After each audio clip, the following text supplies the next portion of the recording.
All right, let's make a formal introduction for our listeners. Good afternoon, Gerald. My name is Claudio, and I'm calling you from Washington, D.C. From the Student Fairfax City. We're very grateful that Gerald Gradwohl accepted our invitation to our show. Gerald, welcome to the show, man. Yeah, you are very welcome. Thank you very much for inviting me. No problem. Let's go back to you, Gerald. Let's go back, but for people that don't know you, the beginning of your life, were you born like in a musical family? I mean, how old were you when you perhaps began taking guitar lesson and piano lesson, that sort of thing? Yeah, well, I'm from Austria, Europe, and born in 1967. Mm-hmm. So, and there was not obvious a lot of music in my family. I think I was the first one who started to do that professionally.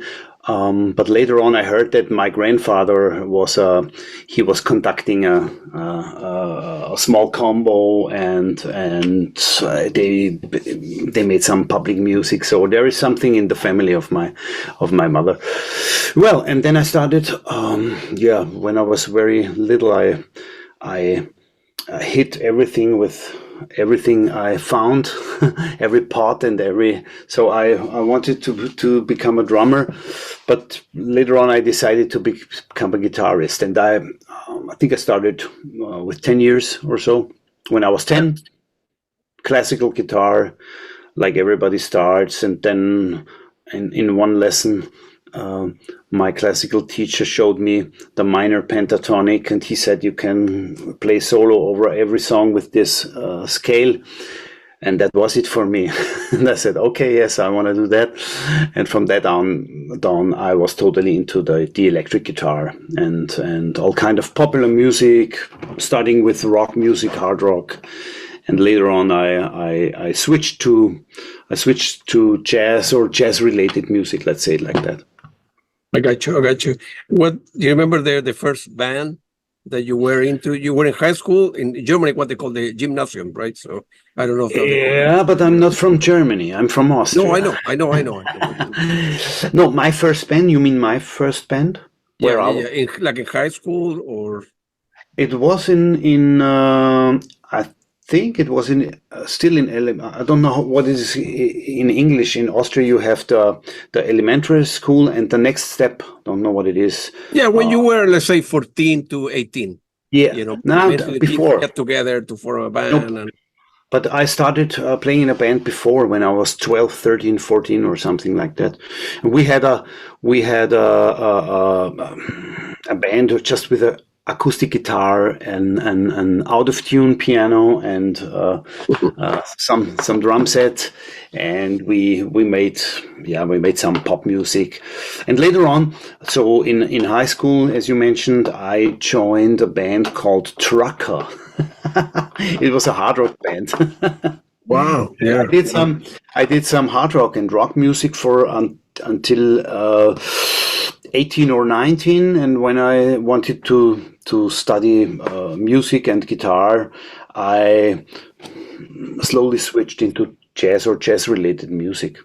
And the funny thing is, the band that was called Trucker was then renamed into Widespread, and last year I did a video of a song of that band from 40 or 45 years ago, and wanted to restart it with some guys, but it didn't work. We did the video and we released a single. And I thought when I get a good gig, I will do some more songs, but until now it didn't turn out. But it's on my website. It's called Widespread, and the song is "Take It Away." It's I would check melodic, it out. Melodic hard rock song like Journey or Def Leppard or stuff like that. So that was my youth. It was just a nostalgic thing that I did during the pandemic. I came up with ideas like this. You are before we talk about your latest album, you are well known for the time that you spent with Tangerine Dream back in the day. Feel free to elaborate how you end up joining. You went for an audition. What memories do you have? I was in Tangerine Dream in the mid-90s, and they had a second place where they lived. They are originally from Germany, and they had a second place in Austria where they built a studio and stuff.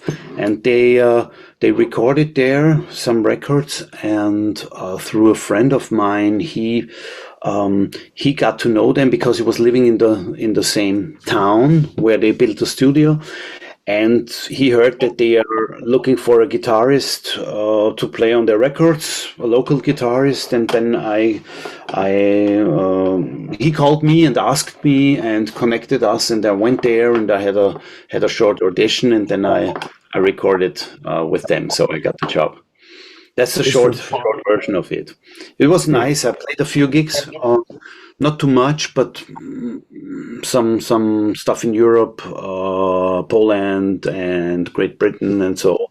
And I think I played on 2 records and some compilations that came out later. Yeah. Was it difficult for you guys to play? It was a challenging piece of Tangerine Dream from your that you played live, that you enjoyed, or you like it, or was it here? I enjoyed it a lot because it was really a professional thing. We played big clubs or between big clubs and small halls from 1,000 to maybe 3,000 or 5,000 people, which was cool and very professionally. Everything around was good. And it was challenging in the way that, how can I say that? There was a lot of sequencing and a lot of programmed stuff. So, and there were a few musicians that played live to that stuff, including me. And sometimes they had strange formal orders, and so it was a little bit hard to remember some stuff. Is it 9.5 bars or 26 and the third bars? So something like this. That was challenging, and the rest was, it depends. Some stuff was pretty easy to play, and some stuff was challenging because you were, as a guitarist, you were a little bit exposed as you were the live musician. But it was fun, and I really enjoyed to work with them, and I really enjoyed to play live these kind of concerts and gigs. Yeah. Got you. Let's talk about your life now. Man, you've been playing for so many years now. I remember I listened to, I think I have like a 3 or 4 CDs that you sent me, Face to Face and The Big Land and Raw. Big Land is 2013, and then Raw 2016. That's very good music, man. How you keep motivated to keep on? I know you're a musician, you do this for a living, but sometimes musicians get to a plateau and it's hard to come up with new ideas, a new way to doing things. What keep you motivated to keep on releasing, keep on recording? Because your music is very good, man. You're very good at what you do. Thank you very much. That's a very good question. What keeps me motivated? That is because I don't know.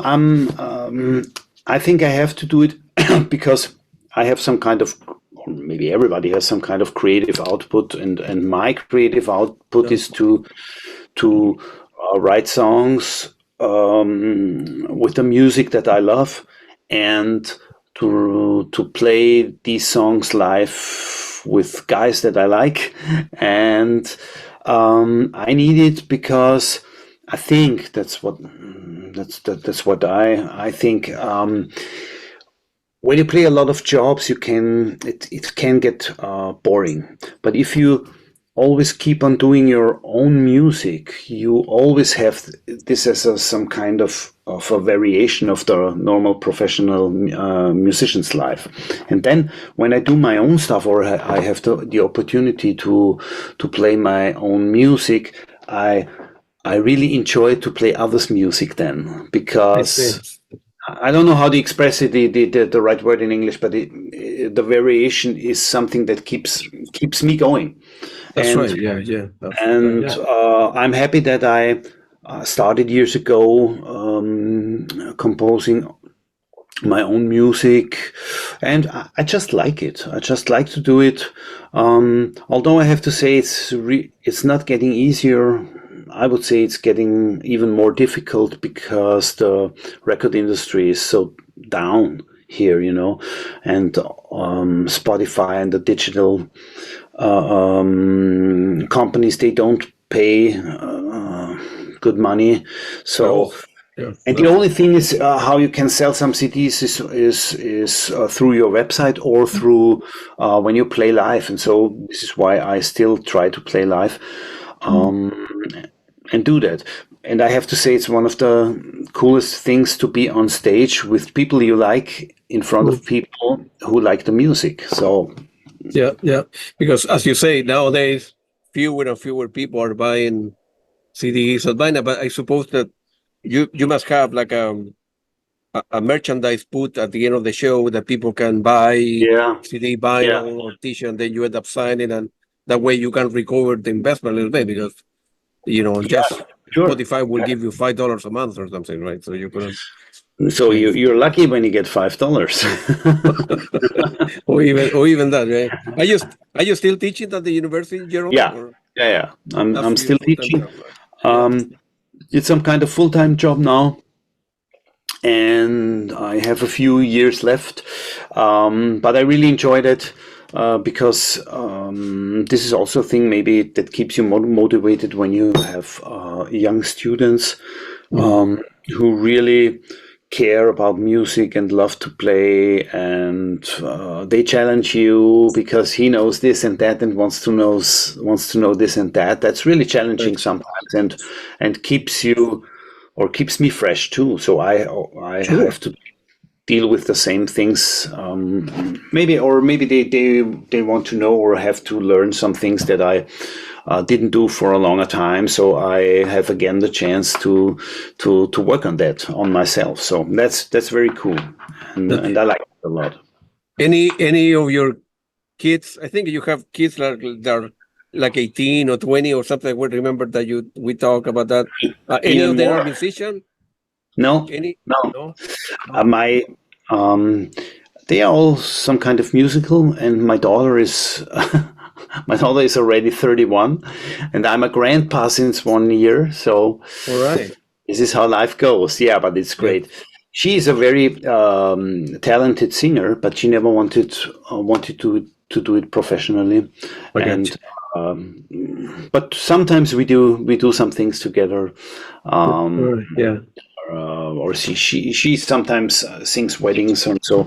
And the middle son is he is not a musician. He likes driving cars and driving fast and everything that's connected with driving. And my little son is a soccer player. All right, yeah, that's his thing. Well, that's also a lot of variations, and it's nice. Yeah. Oh, yeah. Of course. Not everybody needs to be a musician. The latest album, Or What, that was released May 3rd, 2024, and it's more jazzy, more fusion type like the other album, and it's very, very good, man. Very, very good. I really enjoyed the album, man. Thank you. You think it's more jazzy than the others? I think it's more. Yeah, I mean, in my opinion, you have done the work that you did in your life was more rock, and then you went to the phase with electronic, with Tangerine Dream. You need to play more kind of electric type of stuff. And the latest album, I found the jazzy prog. It's a good combination. Okay, that's interesting. That's interesting. I really like it, and I listened to the album like probably 3 or 4 times this week, and I look at the video a couple of times as well, and it's very good. Very, very good. Because I thought it's a little bit more funky than the others, but it's a very subjective. Of course, what is appealing for me will be different from that guy, that guy, absolutely. The most important thing is that you like it. But it's very good, actually. I hope it is. So the video, feel free to elaborate on how long it took for you guys to put it up, because I think you have some idea from 2014 or so, right? Like 10 years ago that all of the musicians, play, even there, save it, and then come back to here, come back to there. We were on tour 10 years ago with my band, some kind of collaboration with Kirk Covington on drums, Mhm. and Adam Nitti joined us, and this really turned out really good. And since then, I was thinking about maybe doing something together with these guys, but we're so many kilometers away from each other, so it's not that easy, and it never happened until the about 2020 or so, when the pandemic happened. So I was sitting home and thinking about new projects, and I did my other record. And parallel to that, I started composing songs for the guys, for Adam Nitti and Kirk Covington, and but it took some time because I had other things to do. I wanted to finish the other records, and we didn't record in one room. We sent the files back and forth. So that's Yeah, the thing. that's, So yeah. I had no stress to do it, and it took 3 years to finish the thing. But not that we were 3 years of recording, but I did maybe one or two songs, sent them to Kirk and Adam, then a break of a few months, and then I did another two songs, something like that. So this is why it took so long. And last year, in 23, I thought I have to finish that now, because if I don't do it, it never will be finished. Yeah. And so I did that. I did that, Yeah. and we had I had three other guests, because there was one thing. Kirk couldn't do the last two tracks, so I had another drummer, Gergo Borlai, and a percussionist for the other track that Kirk couldn't do. Yeah, that was the idea, and I think it turned out really really well. I'm very happy with the product. Yeah. The video is also very, very, very fun. I watch it like Yeah, 4 times. but the video is that's a thing that really takes time, because Oh, yeah. I didn't have any material for the video, and I'm not very good in editing videos. So, but I asked them to send me a few pictures or maybe some small videos. Then I got the material, and then I sat down and tried to put something together to make a promotional video, because I'm of the opinion that you have to do something to be present on the internet. And so this is how that happened. It's a lot of work, and I'm all doing on my own, and it's really very intensive sometimes. But you have to do it. You have, unfortunately, yeah, with social media and the pressure to publish and photograph and interviews, Yeah, yeah. it's difficult for you guys, but the only way to promote the stuff, talk to The only people, way to promote it, and you create have video, upload Facebook, Instagram, whatever. Whether you yeah, like it or not, that's you have to do it right. you have to. Sometimes I struggle with that. Yeah. So, and when I'm not putting out a new product or something like that, or when I'm not announcing a concert, I sometimes I don't go to Instagram. But then I have a phase when I have to do something, then I do some postings and work on Right. that. So that's maybe Right. not good because of the breaks, because the young guys, they do all the time content, but I Mm. cannot do that. It's sometimes I have other things that I like more to do. Yeah, I'm with you, You man. understand me? Of course I do. You've been playing with Kirk since 2002, right? And Yeah, sure. man, that's Yeah. I'm with Bob and Gary. Oh, you been I playing had with him. him very for a long time. Yeah. We did a record in the early '00 years, in 2002. My first real solo record, that was with Kirk Covington, Gary Willis, and Bob Yeah. Berg.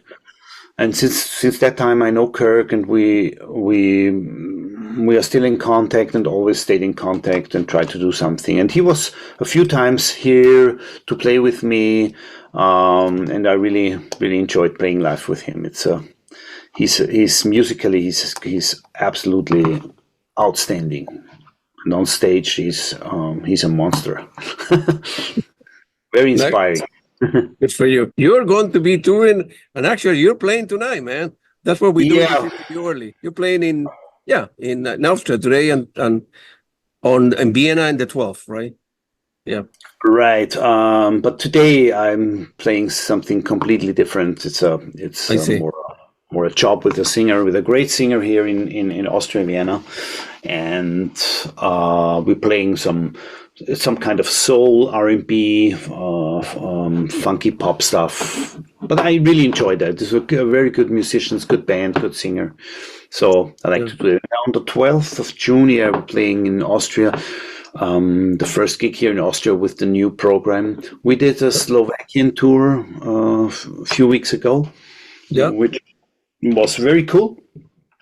And now we have this one concert, and in fall we have some more concerts where we present the project. It's about 10 concerts in fall. So maybe there is some more to come. Yeah, and I'm planning to go to America, but I don't know if we can get it together. Yeah, maybe we do something with Kirk and Adam, if we can put that together in trio, and I'm going there, renting some stuff and playing a few gigs, a few concerts. That's a thing I really would like to do. And I hope we can make it happen this year or maybe next year. Yeah, where I live, Gerald, I live in the border of Washington, D.C. and Maryland and Virginia, and every band comes this way. I mean, literally every band is. That's when I'm able to see. I see close to 60 shows a year, actually. So really, yeah, music is important to me, man. So wow. So there are many venues. I could send you an email with many venues I could recommend you. Of course, there are that would be great. 20,000 people where Genesis would play, Pink Floyd and Peter Gabriel, man, or Fleetwood Mac. And then there's venues where for 5,000 people, 1,000. Maybe that's too big for us. Maybe 500 people, whatever. Yeah, you know. But I would appreciate that if you can. Yeah, no problem. I would send you an email with a list of the owners because I know most of them because I go there very often. So I think you guys really can play. I know it's very expensive because I think if you're a foreigner to play here, you need to have like a working visa, and it's like $1,000 just to enter the country to play. But if you can do, if you can break even at least, right? That's fine. More exposure. For people to know you. Absolutely. That would be fine for me. I mean, I can take the travel expenses and everything else on my own. It's so important for me to get, as you say, to get known or to get exposed a little more in the US. The record will be, the CD will be released in the next month in America. So there's an official distributor. At the moment, it's just on CD. It's available in Europe, I think. Yeah, but you can digitally download it from everywhere. Yeah. But it's also important that the CD is physically available somewhere, I think. And so it would be good to come there. I really would enjoy that. And to be honest, I really don't care about the money. I mean, I do not want to lose a lot of money. Just spend money and play that other people are earning money. But if I can present my project and have a break even or something, that would be fine for me. So you are I like that. Since my wife is from Colombia, I'm from Chile. Mm-hmm. You are free to come here to get dinner with us here in the house. Super! Yeah, that you can get the best Latin food in the world. the best what? Latin food from Colombia in the world. Best Latin food. You're from Colombia, right? No, she's from Colombia. I'm from Chile. She's from Colombia. You're from Italy? No. Where are you from? From Chile. Chile. I see. My wife from Colombia. So you will have good food, good Chilean wine, Colombian coffee, and everything. So I think I have to come. You have to come. Yeah, I will send you an email with many. You can play the stuff, and only even if you lose a little bit of money or try to break even, you need exposure. I mean, you can, you're well known in Germany and Austria and all that probably, but having some exposure in the United States where you can do a follow-up tour after that. Play like three gigs and absolutely in a week, and then come back and then try to. That will open more doors for new. And if I can help in anything, promoting your music or put you in contact with some I will send you a list of different venues that you could play actually. So That's cool. That's fine. I know them very well. So. I will try this time. So we'll see what happens. And when we're coming near you, then I'll let you know. Yeah, I got you. Last question, because I know you need to go for that gig tonight. How long does it take you to get there? Because it was the weather. The weather it's raining.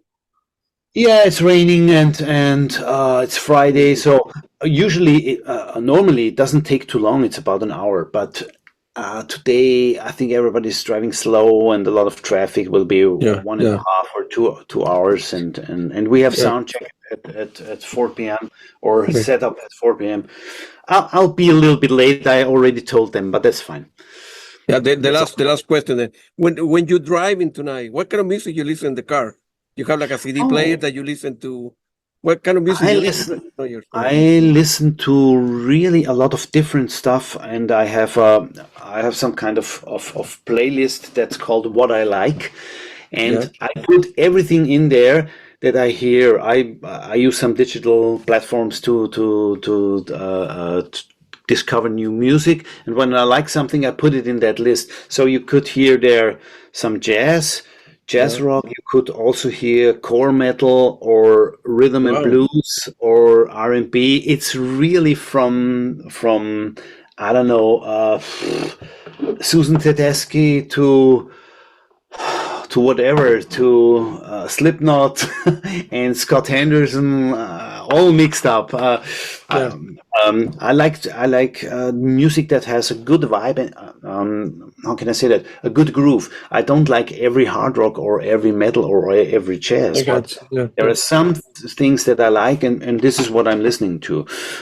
Yesterday or 2 days ago, I listened to the new Slash record. Yeah, I don't know if you know Slash. I know. I know. The guitarist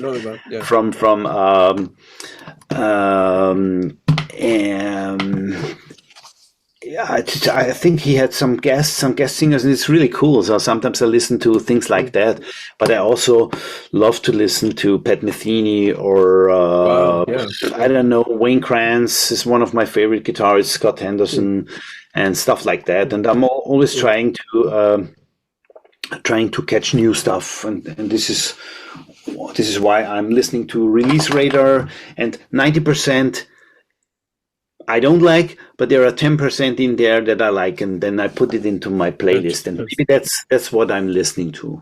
Yeah, gotcha. You know that Tangerine Dream is still touring and playing after that. Yeah, but it's different. Always with different things. Different because there's no one from the original. No, well, only kind of. Thorsten. Thorsten. Yeah, Thorsten is still. He took the ship. Yeah, he took the ship. But with Yoshiko and Freak, there's still. I went to London a couple of times last year, and I saw them. Was it good? Right? Was it good? I really like it. I mean, still they have a big following. They are touring in Europe in many countries. So maybe since I have interviewed so many people from Tangerine Dream, I thought one day to do a Zoom with everybody that have played. I don't know, maybe it will never happen. But so you probably had Bernie Piper, Iris, and these are the Austrian guys. The one they have never been able to. There are a couple of people before you, Peter Baumann and Linda and Linda Spa. Linda Spa, for example. I have not been able to get a hold of her. I met Thorsten a few times, but it was in the end when I just played one guest appearance with Tangerine Dream. He was in the band, so we didn't have that much contact. So a little bit on Facebook, and so they have their own connections. So it is as it is. But I'm still working a lot with Iris Camaa. I think you interviewed her too. Yeah, right? She's a very nice lady too. Yeah, very good musician. And we are still in contact, and I play in her band, and we help each other out. So that's cool. Fine. Okay, Gerald, I know you need to go. You need to pack and drive and play tonight. It was very nice talking to you. We'll luck you tonight with the tour, and then let's stay in touch. And then if I can help you out with but you need to come to DC, man. Yes, would be nice. Would be very nice. So thank you very much. Good luck tonight, man. No All the problem. best to you. Bye bye. Appreciate Thank it. you. Thank you, Gerald. Ciao. Bye.